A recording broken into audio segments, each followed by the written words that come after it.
사랑하는 성도 여러분, 한 일 동안 평안히 잘 지내셨습니까? 5월 네 번째 주일 예배를 하나님 앞에 같이 드리게 돼서 너무너무 감사합니다.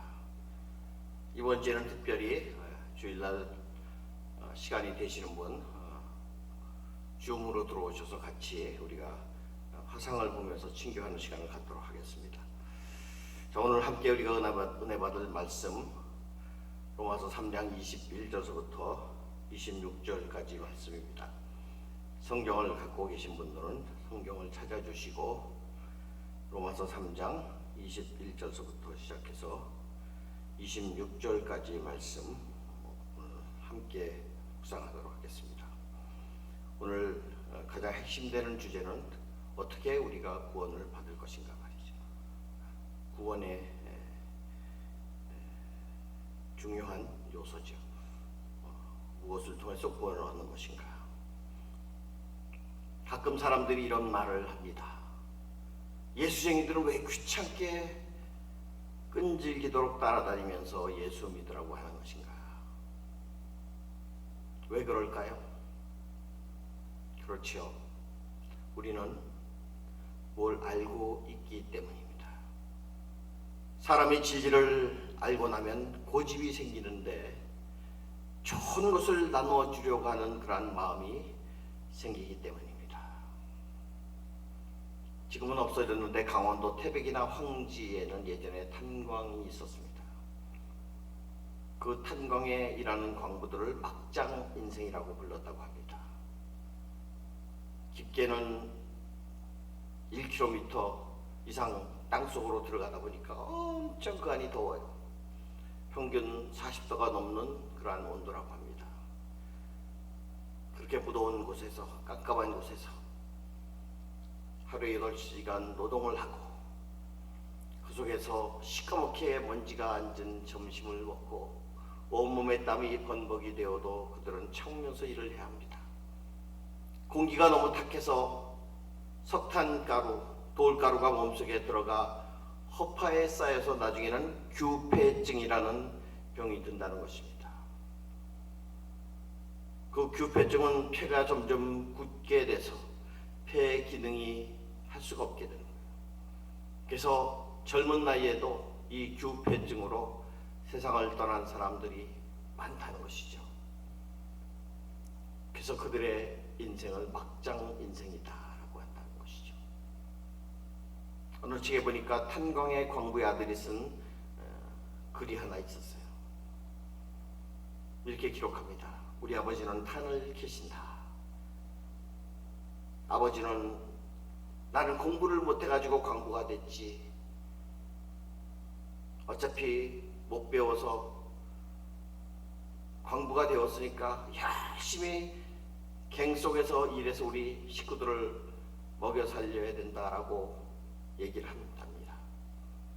그러면서 아들에게는 너는 커서 거지가 되면 되었지 죽어도 광부는 되지 말라라고 하신다는 것이죠. 얼마나 기가 막힌 이야기입니까? 막장 인생을 사는 가슴에 피 맺힌 아버지의 소원이 아니겠습니까? 거지가 되면 되었지 갱 속에 들어와서 광부는 되지 말라는 아버지의 절규가 있어요. 이게 아들을 못 살게 해보려고 하는 잔소리입니까? 아니죠. 광부의 생활이 얼마나 비참하고 고통스러운 일인가를 아버지를 알고 있기 때문입니다. 그렇기 때문에 사랑하는 아들만은 절대로 이곳에 오지 못하도록 말리는 것이죠. 내가 예수를 믿고 보니까 천국이 있고 지옥이 있다는 사실이에요. 그걸 알고 나니까 내 사랑하는 가족, 남편, 친구, 자녀들에게 가만히 있을 수 없어서 어떻게 하면 강권해서 예수를 믿게 할 거예요. 어떻게 하면 기회가 있으면 교회 나가자라고 말하는 것입니다. 자식이 잘못된 길로 가는데 방관만 하는 부모가 어디 있겠습니까? 내가 진리의 눈을 뜨고 보니 하나님이 계시고 영혼이 있고 천국이 있고 지옥이 있는데 어찌 입을 다물고 있겠습니까? 오늘 우리 인생에 있어서 가장 중요한 것은 구원이라는 문제입니다. 영생이라는 중요한 사실입니다. 지난 시간까지는 우리가 왜 구원을 받아야 하는가에 대해서 우리가 공부를 했어요.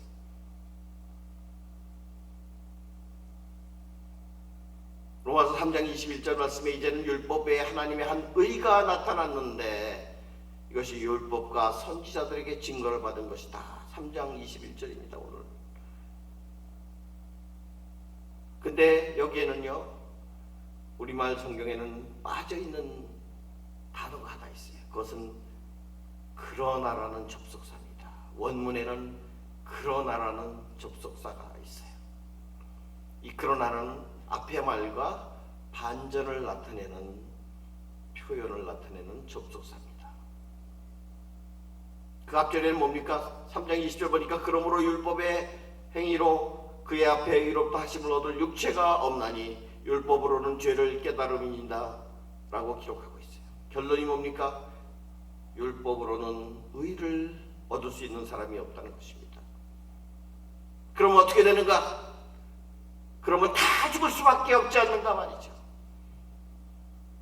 이 절망 앞에서 바울은 희망을 제시하기 위해서 그러나라는 접속사를 앞세우는 것입니다. 그러나 이제는, 이것이 터닝 포인트가 있다는 것입니다. 희망을 나타내는 표현입니다. 그 전에는 정죄에 대해서 얘기했어요. 피할 수 없는 정죄, 하나님의 진노. 그러나 이제는 하나님의 용서와 구원에 대해서 말하는 것이죠. 우리가 어떻게 하나님과 올바른 관계를 가질 수 있는가에 대해서 바울은 소개하고 있는 것입니다. 즉 이것이 모든 율법과 선지자, 이렇게 얘기하는 것은 구약 전체를 얘기하는 거죠. 구약 성경 전체의 핵심은 바로 메시아를 통해서 구원을 얻게 된다는 것입니다. 그래서 구약 성경 이사야 46장 13절에 보면 이런 말이 있어요. 내가 나의 의를 가깝게 할 것인즉 상거가 멀지 아니하니 나의 구원이 지체치 아니할 것이라. 내가 나의 영광인 이스라엘을 위하여 구원을 시온에 베풀리라. 구원은 영원히 있고 나의 의는 폐하여지지 아니하리라 그랬어요. 아주 중요한 말입니다. 그래서 이사야서 전체를 메시아닉 프로퍼시가 담겨져 있는 아주 중요한 예언책이라고 말하는 거죠. 로마서 1장 17절에는 하박국 선지자의 그러한 말을, 예언을 인용했어요. 의인은 믿음으로 말미암아 살리라. 어떤 믿음입니까? 어떤 믿음이에요? 바로 메시아에 대한 믿음입니다. 이 메시아는 어떤 메시아입니까? 이사야서 7장 14절에 보면 그러므로 주께서 친히 징조로 너에게 주실 것이라. 보라, 처녀가 잉태하여 아들을 낳을 것이요 그 이름을 임마누엘이라 하리라 그랬어요. 임마누엘. 임마라는 것은 with, 누라는 것은 us, 엘이라는 것은 God, 하나님. 하나님이 우리와 함께 하시는 그러한 메시아, 그가 올 것이다 말이죠. 어떻게 우리가 하나님의 의를 가질 수 있겠습니까? 어떻게 우리가 구원을 받는 것이 가능합니까? 그래서 오늘 우리가 로마서의 가장 중요한 키워드를 뭐라고 말씀했어요? 하나님의 의라고 제가 말씀드렸습니다. 이것이 로마서의 가장 중요한 키워드입니다. 하나님의 의. 그럼 어떤 의인 것입니까? 어떤 종류의 의입니까? 여러 가지가 있을 수가 있죠. 하나님 자신이 의로우신 것, 아니면 하나님을 의롭게 하는 행위, 아니면 하나님이 의롭게 만드시는 것. 이 세 가지 중에 하나가 하나님의 의입니다. 물론 전체를 통해서 이 세 가지 개념이 다 있지만 키워드로서의 하나님의 의는 바로 하나님이 우리를 의롭게 만드신다는 것입니다. 하나님이 죄인인 우리를 보고 의롭게 보시고 인정하시고 그렇게 만드시는 것이 복음이고 구원의 핵심이라는 것입니다. 이것이 율법과 선지자, 즉 구약 성경의 전체의 핵심이라는 것입니다. 우리가 잘 아는 대로 이스라엘 백성이 광야에서 1년에 한 번씩 대속죄일 욤키퍼를 지켰습니다. Day of the Atonement. 대제사장은 이날 하나님이 명하신 대로 2마리 염소를 택합니다. 한 마리는 잡아서 그 피를 가지고 성소에 들어서 하나님의 법궤 뿌리고 또 한 마리는 광야로 내보냅니다. 그리고 그들은 1년 동안 이스라엘의 죄값이 지불되었다고 선언합니다. 무엇을 말하는 것입니까? 이 아사셀 염소는 바로 예수님을 상징하는 것입니다. 즉 우리 주님이 오셔서 자신이 대제사장으로 그 전엔 염소피로 속죄물을 삼았는데 이제는 자신의 몸으로 속죄물을 삼고 우리 죄를 대속하신 것입니다. 그래서 우리가 신약에 보면 히브리서에 그 내용이 아주 잘 나타나 있습니다. 히브리서 9장에 보면 22절서부터 28절까지의 내용이 그 예수님의 대속의 사역을 얘기하고 있습니다. 그중에서 가장 중요한 구절이 22절입니다. 율법을 조차 거의 모든 물건이 피로서 정결케 되나니 피 흘림이 없은즉 사함이 없습니다. 이 피 흘림, 예전에는 염소피라는 것은 일시적이고 잠정적인 1년에 하나는 효과가 있었지만 이제 그 피를 예수님께서 자신의 피로 대체하셨다는 것입니다. 그래서 이 의로움은 예수님의 보혈을 통해서 우리에게 영원히 주어진다는 것이에요. 오늘 본문에도 보면 23절과 24절의 말씀에 모든 사람이 죄를 범하였음에 하나님의 영광이 이르지 못하더니 그랬어요. 그리스도 예수 안에 있는 구속으로 말미암아 하나님의 은혜로 값없이 의롭다 하심을 얻은 자 되었느니라 라고 기록하고 있어요. 자, 여기에 보면 믿음의 법이 있습니다. 우리는 그 믿음의 법으로 의롭다 함을 얻을 뿐 아니라 구원을 받게 되는 것입니다. 그런데 사람들은 이 믿음에 대해 잘못된 생각을 가지고 있을 때가 있습니다. 우리는 종종 나는 믿음이 부족하다고 말을 합니다. 그래서 나는 구원의 확신이 없다는 것입니다. 그래서 믿음이 약하기 때문에, 믿음이 부족하기 때문에 교회 생활도 열심히 못한다는 것입니다. 그런데 여러분 분명히 아시기 바랍니다. 우리의 믿음은 많고 적고의 양의 개념이 아닙니다. 우리의 믿음은 질이에요. 퀄리티가 중요합니다. 그 믿음의 대상이 누구냐인 것입니다. 믿음의 대상인 예수님을 믿으면 그것으로 영생을 얻는 것이에요.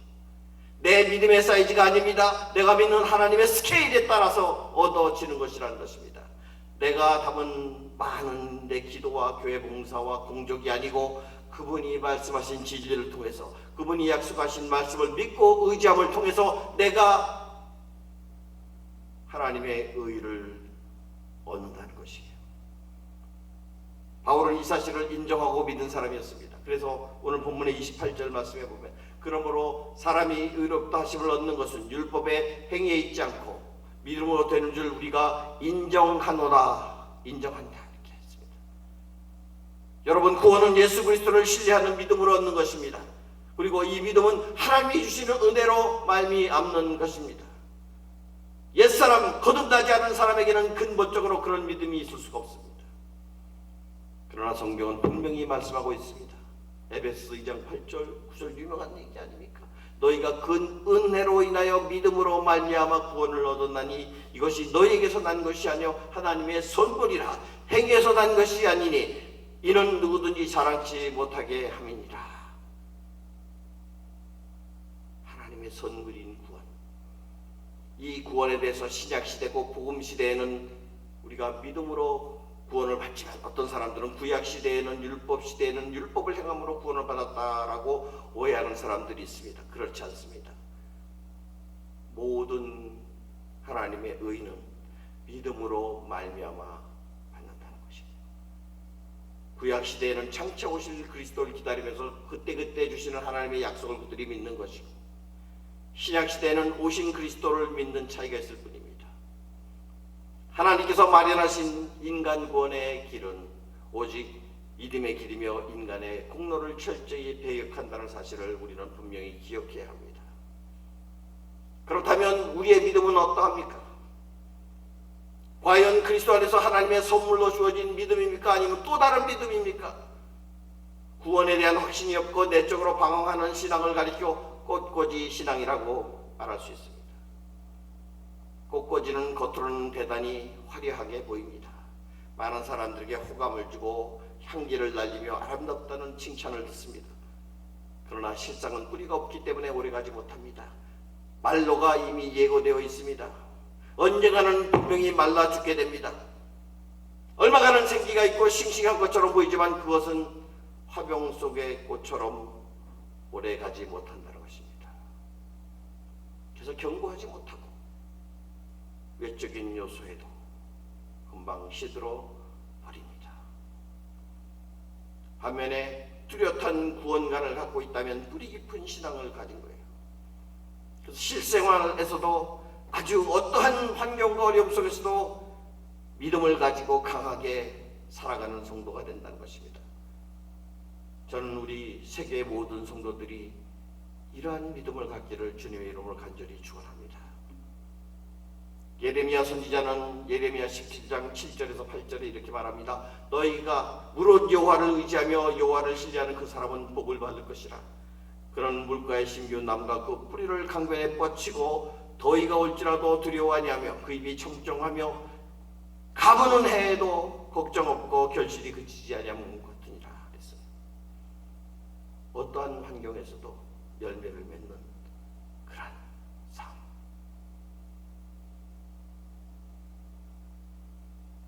오늘 로마서에는 구속이라고 했습니다. 구속이라는 말은 구원과 같은 말이라고 볼 수 있습니다. 그런데 왜 구원이라는 말을 안 쓰고 구속이라고 표현했냐면 구속이라는 값을 치르고 샀다는 의미가 있기 때문입니다.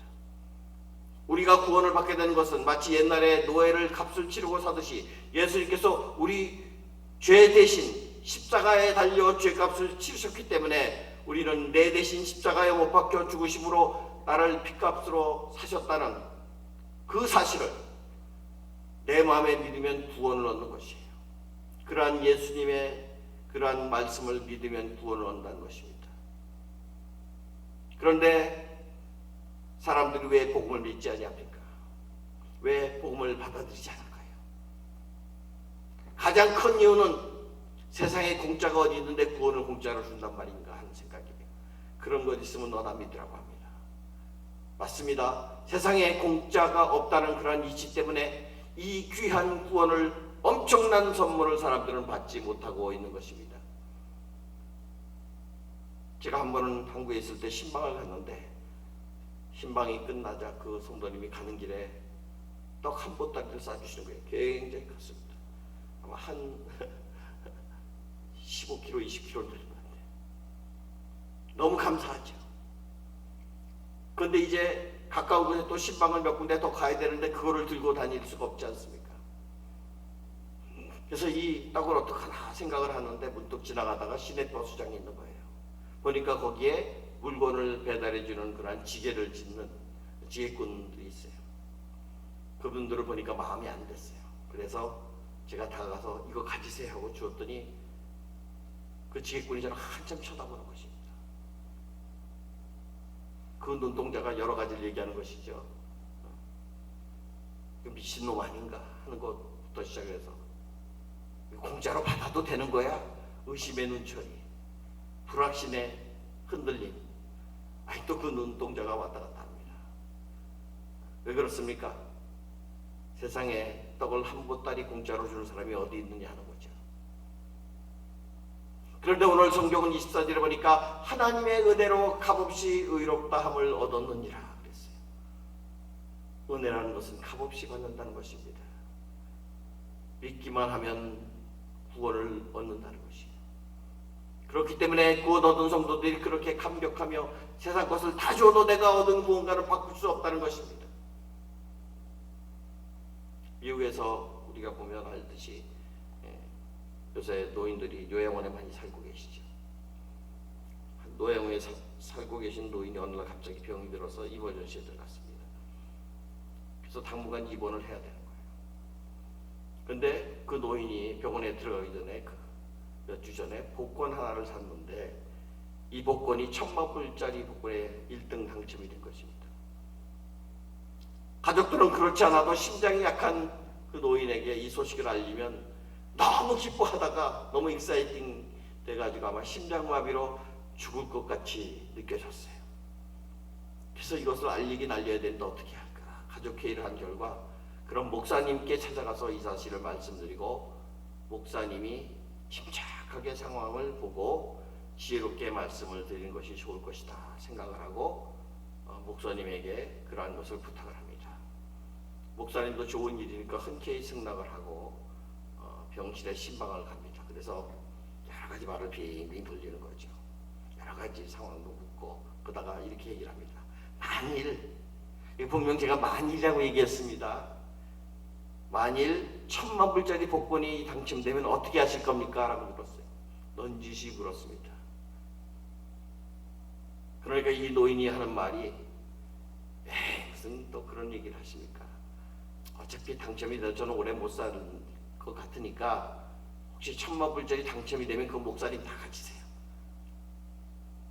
그 얘기를 목사님이 듣는 순간에 그 자리에서 목사님이 심장마비로 돌아가셨어요. 엄청난 소식은 어떤 때는 사람이 감당을 하지 못하는 것입니다. 이 구원도 마찬가지 소식입니다. 그럼 구원이 무엇인가? 의롭다 함을 얻었느니라 오늘 본문은 말하고 있습니다. 즉 구원이란 하나님과의 관계의 회복을 말하는 것입니다. 죄인이 용서를 받고 의롭다 함을 얻었다는 말은 하나님 앞에 인정받게 되었다. 하나님과 바른 관계를 회복했다는 말입니다. 그래서 구원이란 하나님과 바른 관계를 회복함으로 우리 본래의 삶을 회복하는 것입니다. 하나님과 바른 관계를 맺지 못한 인간은 결코 행복한 삶을 살 수 없습니다. 왜냐하면 무한하신 하나님을 믿고 살아가는 사람들은 어떠한 환경 가운데에서도 기뻐하며 부유함 속에 살아갈 수 있기 때문입니다. 그러나 하나님과 관계가 단절된 인간은 항상 욕심 속에 자기 욕망을 채워가면서 살아가는 것이에요. 가져도 부족하고 누리고 누려도 허무하고 쥐고 있는 것 같지만 언젠간 사라져갈 것 같은 두려움 속에서 끊임없는 욕망의 노예로 살아가고 있습니다. 만족이 없습니다. 바로 그것이 우리가 죄인이라는 증거입니다. 어느 가정에 아이가 막 칭얼대고 옵니다. 그래서 어머니가 물어봅니다. 왜 자꾸 우는 거니? 엄마 내 500원짜리 동전을 잃어버렸어요. 하도 우니까 엄마가 그래. 울지마 내가 500원 줄게. 그래서 아이는 엄마가 500원짜리 동전을 주니까 너무 또 기뻐하더니 조금 있으니까 또 오는 거예요. 아니 왜 또 울어? 내가 돈도 줬는데. 그랬더니 아이가 하는 말이 500원을 잃어버리지 않았다면 내가 1,000원이 있는데 라면서 잊어버린 500원에 대해서 아쉬워하면서 우는 것입니다. 정말 인간의 욕심은 끝이 없고 거기서 나오는 것이라는 것은 허무함과 절망과 불행뿐입니다. 그래서 타락한 인간은 자력으로 절대 하나님과 바른 관계를 회복할 수 없습니다. 로마서 10절 말씀에 의인은 없나니 하나도 없으며 깨닫는 자도 없고 하나님을 찾는 자도 없고 다 치우쳐 한 가지로 무익하게 되고 선을 행하는 자도 없다 하나도 없다 이렇게 말씀하고 있는 거예요. 이 말은 인간은 자기 힘으로 절대로 하나님이 주시는 복된 삶을 회복할 수 없는 존재라는 것입니다. 하나님과 바른 관계를 맺어 삶을 회복할 수 있는 길은 오직 한 가지밖에 없습니다. 즉 구원받는 한 가지 방법이 그거는 뭐냐? 예수를 믿는 거예요. 예수님을 믿어야 구원을 얻습니다. 그래서 오늘 25절 말씀에 보면 3장 25절 이 예수를 하나님의 그의 피로 인하여 믿음으로 말미암는 화목제물로 세우셨으니 이는 하나님께서 길이 참으시는 중에 전에 지은 죄를 간과하십니다. 간과한다는 것은 마치 출애굽 때 유월절을 얘기하는 거예요. 유월하시는 거예요. 그러면 의로우심을 나타내려 하신다. 26절에 하나님께서 자기의 의를 나타내시면 자기도 의로우시며 예수 믿는 자들도 의롭다 하려 하십니다. 그래서 하나님은 예수를 화목제물로 세우셔서 하나님의 의를 이루셨다라고 말씀하고 있어요. 그것을 우리 화목제물, reconciliation이라는 단어를 씁니다. 사실 예수를 화목제물로 주심은 구약에 반복적으로 나타나 있어요. 이 화목제는 다른 네 가지의 제사와는 다릅니다. 이 화목제는 하나님에게도 드리고 제사장도 드리고 또 제물을 드리는 자도 다 삼자가 즐거이 참여하는 독특한 제사 형식이에요. 그래서 여기에 담긴 영적인 의미는 우리 죄인이 하나님과 교제한다는 것입니다. 교제해 나갈 수 있다는 것이에요. 하나님과 죄로 인해서 불편한 관계가 해소됐다는 것을 말하는 것입니다. 그래서 하나님 앞에 기뻐할 수가 있는 것이고, 올 수가 있는 것이고, 대화할 수가 있는 것이고, 그 전에는 얼굴을 제대로 쳐다볼 수 없는 서먹한 사이였고 벽이 높아서 갈 수 없는 사이였는데 예수님의 화해로 인해서 관계가 회복됐다는 것입니다. 하나님께서 예수님의 희생을 보시고 당신의 자녀들에게 의로움을 주셨고, 그래서 그 의로움을 통해서 사람들이 예수님을 믿고 하나님의 영광에 나오도록 하신다는 것이에요. 그리고 하나님이 자기 백성 중에 거하셔서 자기 백성이 하나님께 나와 하나님과 교제토록 하시는 것이 하나님의 의로움을 통해서 주는 놀라운 사건이라는 것입니다. 그러므로 구원받았다는 의미는 죄값이 치러진 것이고, 하나님이 죄에 대한 분노, 하나님의 정의가 채워진 것이고, 우리가 하나님께 나아가는 그 길이 있는데 그 앞에 놓여진 장벽이 허물어진 것을 의미하는 것입니다. 예수님이 십자가에서 돌아가시면서 하신 말씀 가운데 하나는 뭐냐? 다 이루었다. 그래서 다 이루었다. 이 다 이루었다는 말씀이 모든 것을 다 끝냈다는 것이 아닙니다. 구원에 필요한 리뎀션, 구속이 이루어졌고, 프로피티에이션, 속죄사역이 이루어졌고, 레컨실리에이션, 하나님과 화해 사역, 이 세 가지가 다 이루어졌다는 것입니다. 구속과 속죄와 화해 사역, 주님이 다 이루어졌다는 것입니다. 그래서 우리가 할 일은 단 한 가지, 믿는 것이에요. 우리가 거기에 도붙일 일은 없습니다. 우리의 공로로 그것을 취할 수는 없습니다. 그래서 우리가 이 십자가의 은혜를 다시 새롭게 기억해야 됩니다. 그리고 그 감격을 우리가 회복해야 됩니다. 오늘 이 말씀을 통해서 이러한 축복이 여러분에게 있기를 간절히 축원합니다. 기도하겠습니다. 하나님 감사합니다. 주님께서 십자가에서 이루어진 화목의 사역을 통해서 주님과 나아가서 깊은 교제에 참여하게 되고, 하나님 주신 의로움을 통해서 하나님과 관계가 회복되었습니다. 아직도 이 중요한 사실을 모르는 자들에게는 그들의 마음 문이 열리게 하여 주시고, 이미 깨달은 자들에게는 신앙의 기쁨과 회복이 넘치는 우리가 되게 하여 주옵소서. 이제는 우리 구주 예수 그리스도의 은혜와 하나님 아버지의 지극하신 사랑하심과 성령님의 감동, 감화, 인도, 교통, 충만하심, 구원받고 하나님과의 관계가 회복되어 영원한 삶으로 나아가기를 소원하는 각 성도들 머리머리 위에와 저들의 가정과 직장과 생업 위에와 주께서 피값 주고 사신 베드로의 이 세교회 위에 이제로부터 영원토록 함께 하시기를 간절히 축원하옵나이다.